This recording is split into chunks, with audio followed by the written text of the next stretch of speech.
सानो भाइको सानै खोला यस्तै छ। अब हुन त अब छोरी मान्छेले जस्तो त्यति साह्रो चिटिक्क त बनाउनु सकिँदैन लिपपोत गर्न त होइन। नमस्ते साथीहरू, शुभ दिन। म चाहिँ अहिले फेताब गाउँपालिका औँसी डाँडामा आएको छु होइन। यो चाहिँ मैले पहिले काम गरेको कम्पनी हो अनि कम्पनीको क्याम्प चाहिँ यो घर हो। अनि यहाँ आइपुग्दाखेरि चाहिँ फोरै फोहोर रहेछ होइन।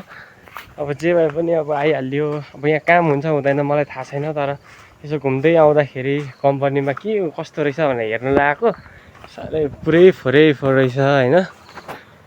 यस्तो रहेछ क्या अब होइन, फोहोरै फोहोर रहेछ। कम्पनीमा चाहिँ कोही बस्दैन नि त अहिले, अब काम पनि छैन अनि स्टाफहरू पनि सबै घर जानुभएको छ, कोही पनि हुनुहुन्न। अनि यसो विचार गरेको यहाँनिर यसो कोठाची सफा गरिदिनु पर्यो भनेर नि साथीहरू। यस्तो छ है, अब यसो कोठा चाहिँ सफा गरिदिनु पर्यो। यतातिर पुरै अघि जालो लागेको थियो क्या, अनि सफा गर्दै थिएँ यसो सम्झेको भिडियो गर्नु त बिर्सेछु क्या अब होइन। भिडियो गर्दै ठ्याक्क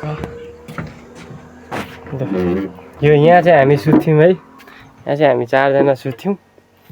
अनि यस्तो रहेछ क्या रुम, सबै यिनीहरू सबै पट्याएर चाहिँ सिनिक्क बनाएर देखाउने छु साथीहरू। ल भिडियोलाई पुरासम्म हेर्नु होला, हेरेर साथ दिनु होला कस्तो हुन्छ होइन। अब है त साथीहरू, ल भिडियो अन्तिमसम्म हेरेर माया गरिदिनु होला होइन। सानो भाइको सानै खोला यस्तै छ। अब हुन त अब छोरी मान्छेले जस्तो त्यति साह्रो चिटिक्क त बनाउनु सकिँदैन लिपपोत गर्न त होइन। ठिक्क ठिक्क अलिअलि मेन्जो होइन। यहाँसम्म हेरिदिनु भएकोमा धेरै धेरै धन्यवाद। सफा गरेको भिडियो अर्को भिडियोमा ल्याउँदैछु, हेरिदिनु नभुल्नु होला।